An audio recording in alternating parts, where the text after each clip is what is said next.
Things are changing. This week alone, I've taken back 12 houses. This is the beginning of the month or the end of last month. That never happens. I never take back that many houses in a month, but things are picking up. I wanted to show you how this house looked.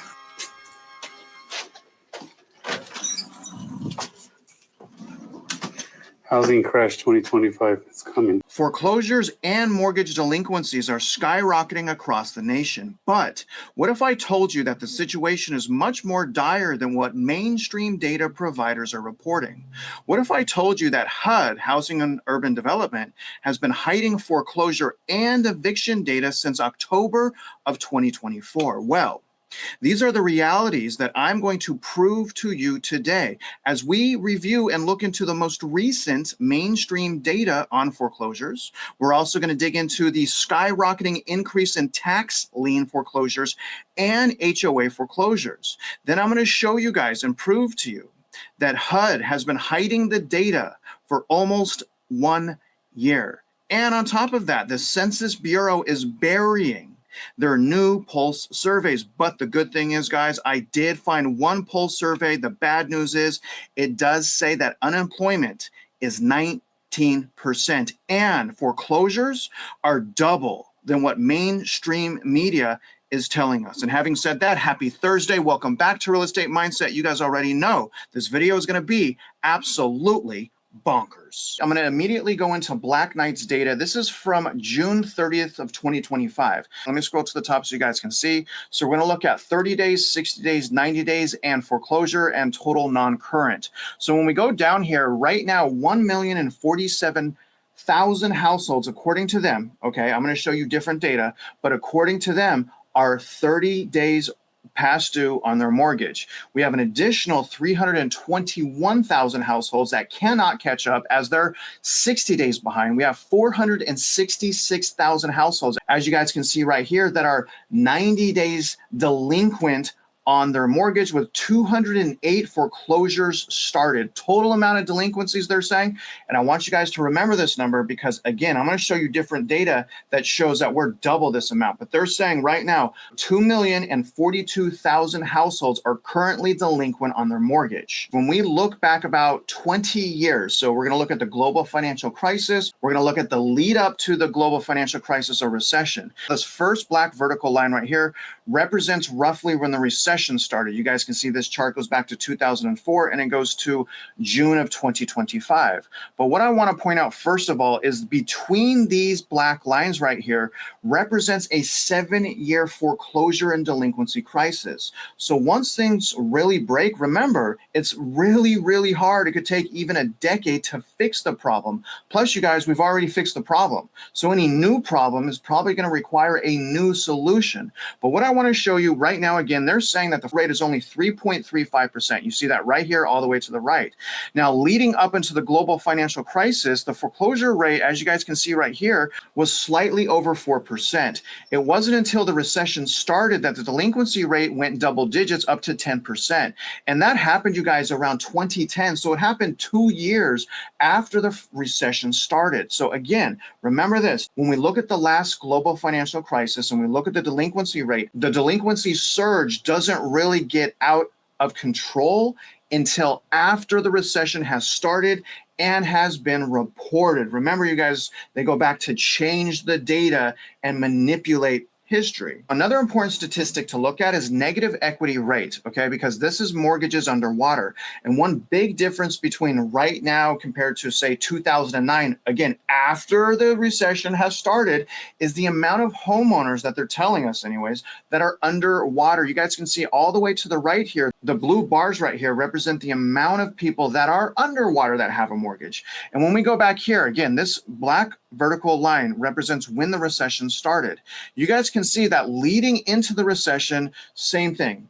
Mortgages underwater, very, very small. But as we inch closer into the recession, it started getting more and more and more. And then when we hit recession, it absolutely skyrockets. Between these two black lines right here represents turmoil for negative equity of 8 years. The housing market didn't really start getting more balanced until Q2 of 2016. So again, once it spirals out of control, it doesn't stop for a very, very long time. When we look at ATTOM's most recent foreclosure stats, this came out August 13th, titled U.S. Foreclosure Activity Jumps 13% year over year in July, the highest of 2025. Few things I'm going to read here, and I want you guys to, again, remember the data that I'm about to go over with you.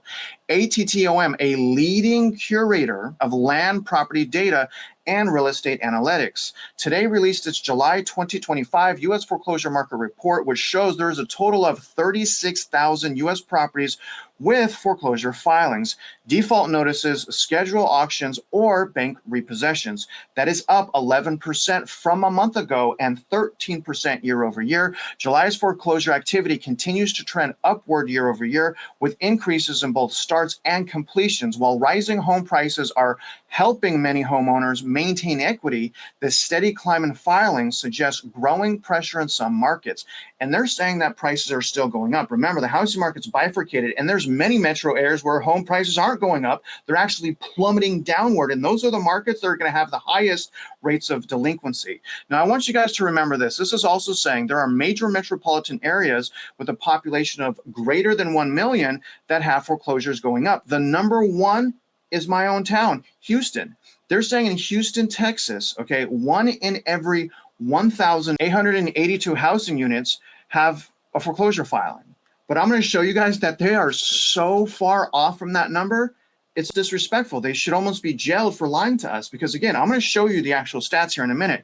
Now, greatest number of foreclosures, however, are in Texas, Florida, and California. And let me show you guys the conclusion of this article right here. Overall, the July foreclosure data underscores a continued upward trajectory in activity, with notable increases in both starts and completions compared to a year ago.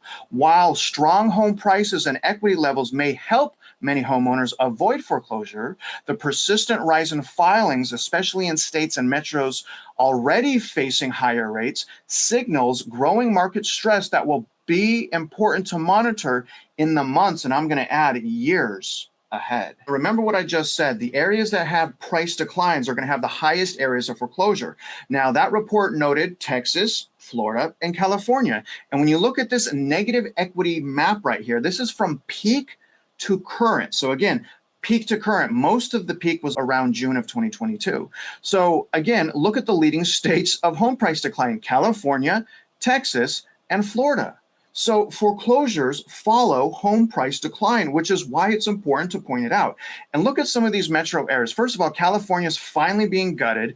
Texas, 20.2% decline in Austin. Look at Florida right here, and even a little bit in the East Coast. When we scroll down here, here's the leading metro areas with price decline. So I'm saying that look out for Austin, Cape Coral, Northport, San Francisco, and Phoenix, because those are the metros with leading home price decline. Part of the reason for the increased number of delinquencies and foreclosures is because of the cost of living as a result of inflation created by the Federal Reserve. And I'm going to play a TikTok video right now so that you guys understand what's really happening on Main Street. I just need somebody else to tell me that they're living paycheck to paycheck and putting themselves into credit card debt out of necessity, not because of fun.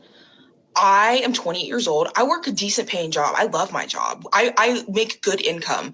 We have no kids, me and my fiance, and we're still barely scraping by. Our bills are paid, but we can't save any money. We can't go on vacation. I mean, we do little things here and there, but realistically, we don't really do anything. And we still live paycheck to paycheck, okay? I don't understand how people with kids are doing this. Props to y'all. I mean, seriously, the utmost respect, because I feel like I'm drowning and I only have cats. Any money that we're able to save ends up getting spent on the car, or the cat has to go to the vet, or one of us has a medical emergency. Like, it's just gone. It's gone. I don't understand. We don't live beyond our means. Are we all just collectively putting ourselves into debt because I don't know what else to do? She hit the nail on the head. And just to relate with her, because remember, I had a foreclosure and bankruptcy. Right before I went to foreclosure and right before I filed for bankruptcy, I was spending the most money that I have in my life. I tried to do everything I could, including refinance my house, to keep the party going. So everything is fine until you wake up one day and you're totally bankrupt. A big issue today versus when I had my foreclosure is today, it seems like everyone is lying and or hiding the data. Another major category of foreclosures is not just mortgages, it's tax liens and HOA liens. Let me show you a little bit about what I found. The first thing I want to point out real quick, and I'll have another segment on this, but ATTOM is saying that Houston, Texas has one foreclosure filing or default out of every 1,882 housing units. So when we look at the total number of owner-occupied housing units in Texas, that equals 295,434. When I divide that by the 1,882, that equals 157. Okay, so first of all, they're so dead wrong, but I want you guys to remember 157. Okay, so the leading metro, according to ATTOM, has 157 foreclosures. Let me start by showing you guys the tax foreclosures and tax lien sales that are happening right now in Houston. If you want to do this in your own market, you put the county clerk's office tax lien sales. And this is what comes up, something like this. And I want to show you again, these are the recent foreclosures. Now, not all of these are going into foreclosures.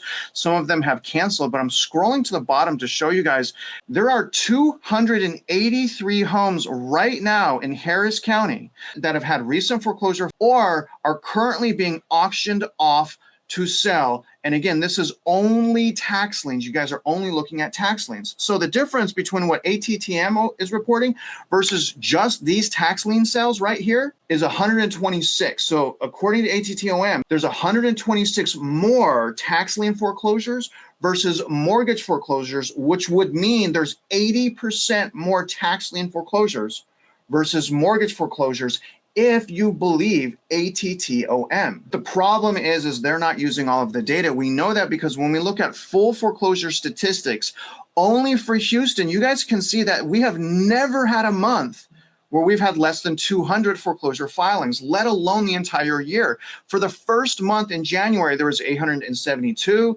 Then in February, 802, March, 802, April, 815, May, 896. So how can they say there's only 157 foreclosures in Houston when we already have over 5,000 foreclosures filed? How do they justify that? Now, when we look at Harris County foreclosure trends at a glance, what you can notice here is basically we're at where we were at pre-pandemic. So there's no more room. And remember, before we went into the pandemic, there wasn't millions of people that had a loan modification. And I also want to point out that this has been trending up very slowly since 2021. And I also want to remind you guys that HOAs can also foreclose on your house. So I just wanted to read this, okay? Regarding HOA liens, liens automatically attach to the property of a homeowner who fails to pay an HOA fee or assessment. The HOA may record the lien with the county records office, but this is usually not required. To get rid of the lien, the homeowners would need to pay off not only the missed fees or assessment, but also any related penalties, interest, and sometimes fines and attorney fees. In addition to posing the risk of foreclosure, an HOA lien can prevent a homeowner from selling the property because they do not have a clear title when the lien exists. I want to remind you guys of what's happening in Florida with the HOA crisis there. As a result of the Surfside condo collapse, some of these HOAs are passing on 6-digit assessments to the homeowners, which is absolutely breaking them. In certain situations, the city's coming in with eminent domain and clearing out the entire condo association because they can't afford these 6-digit increases. And just to remind you of what's going on, let's listen to this brief video. Caller asking when she was moving out. And I said, "What do you mean?" He says, "Well, I bought your house in an upset bid." This was news to Rogers. She had already paid off her Pitt County home of 12 years. So I kind of thought it was a joke. But she soon found out this was no trick. Her home, valued at $413,000, was sold for just $221,000. It turns out her HOA foreclosed on her home 11 months ago, after it says Rogers didn't pay her dues. Well, why didn't you pay the $1,400? What's your response to that? That's all I hear. And I say, I would have if I known. Rogers claims she had no idea she was in an HOA. She also says she got no notice of the debt or the foreclosure. If you're going to fight your HOA, expect them to fight back and load you down with fees and penalties because that's usually how they work. So be cautious is my point.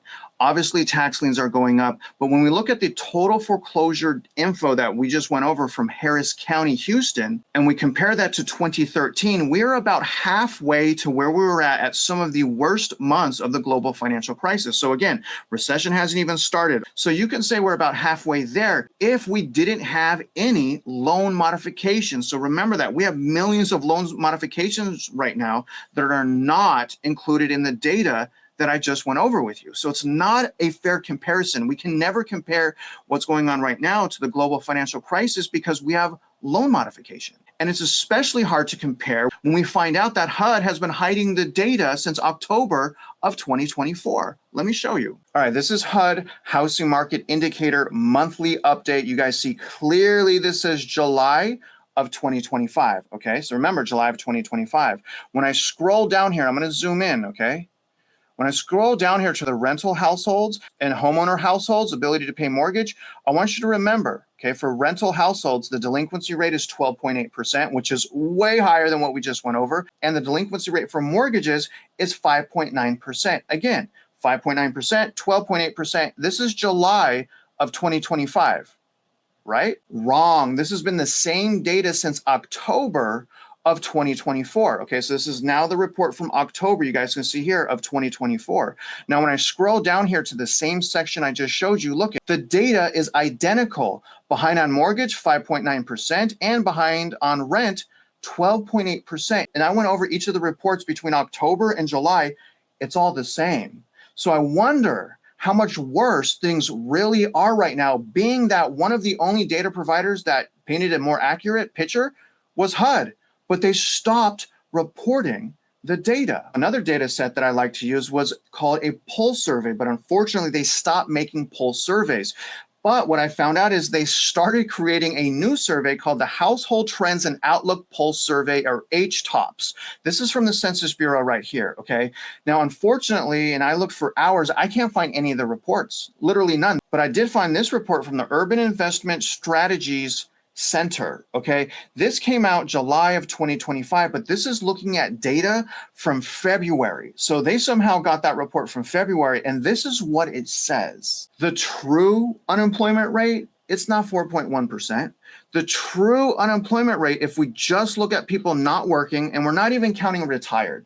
So let's not count retired because this will skyrocket up, but just people that are not working, that are not retired, 19% of those people do not have a job right now. That is mind-blowing. When I scroll down to not working households with recent job loss, look at this, guys. When it says yes here, 17.2% have had a recent job loss.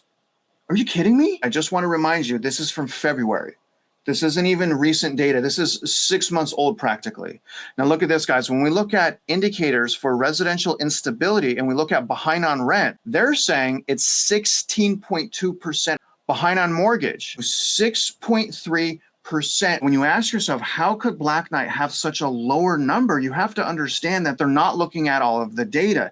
And they also have the ability to cherry pick data and shine a light on positive trends versus the negative trends or the reality of what's going on. In other words, they have the potential and power to subvert foreclosure and delinquency data. As we go into 2025, 2026, and 2027, the housing market is going to continue to have massive turmoil and turbulence. And what's going to happen is people are no longer, and you guys see this already, but it's going to get even worse, but people are no longer going to be able to sell their homes. So what's going to happen? Those homes are going to sit on the market. And for those homeowners who still have equity, in order for them to sell their house, they're going to have to go down on the price, which is going to impact the entire housing market. Because remember, all you need is a few million homes to sell for every single house to go up or down in value. That's exactly what happened during lockdown. People already are struggling selling their house. Listen to this one last video. That about selling a home. Our house has been on the market for 9-10 months. We're supposed to close tomorrow. And these people, the request of things is like outrageous. They want a credit towards future issues. Like the stone on the outside, they want 13 grand to fix the stone if something happens. They want us to redo the cement on the side of our house that we just put in to build stairs. We just put in a golf cart path and now they want stairs, but they want us to do it and us to pay for it. Are these outrageous requests or are these normal? Yeah, it's normal because the housing market goes in a cycle and you're experiencing the other swing of that pendulum. Remember about 4 years ago when it was the other way around? Buyers were doing insane bids, waiving their contingencies. Some people were buying houses over the internet. Remember that, guys? Remember appraisal gaps? Well, now they're waiting to the last day to close to throw up a whole bunch of additional demands on sellers. Now, the solution here is this. Be careful how you buy real estate. The best thing that I would suggest most people do, and I'm not a financial advisor, is protect their purchasing power and wait to find the perfect deal for you. Now, if you're already a homeowner, some of the things that you could do is help us fight property tax. And don't forget, you guys, in this video description, I have the link to our Facebook group that is designed to abolish property taxes alone. But if you haven't purchased a home yet, go to my website, realestatemindset.org. Take this course right here called Home Buying Masterclass Secrets. It's going to teach you about amortization schedules. It's going to teach you how to use the math to find the deal. And when you're done doing that, take the other course right here, which is how to do a market analysis. But start with this first course. I put 20 years of my experience into this, guys. It talks about purchasing power, creating homeownership goals, understanding them, investor mindset, wedge basics, cash flow basics. In other words, you have to fully equip yourself. You have to learn how to do this. You have to be disciplined, protect your purchasing power, and don't become a victim in this terrible housing market. Now, if you guys are out there investing in real estate, just trying to figure things out, you guys already know, I wish you luck and I hope you win.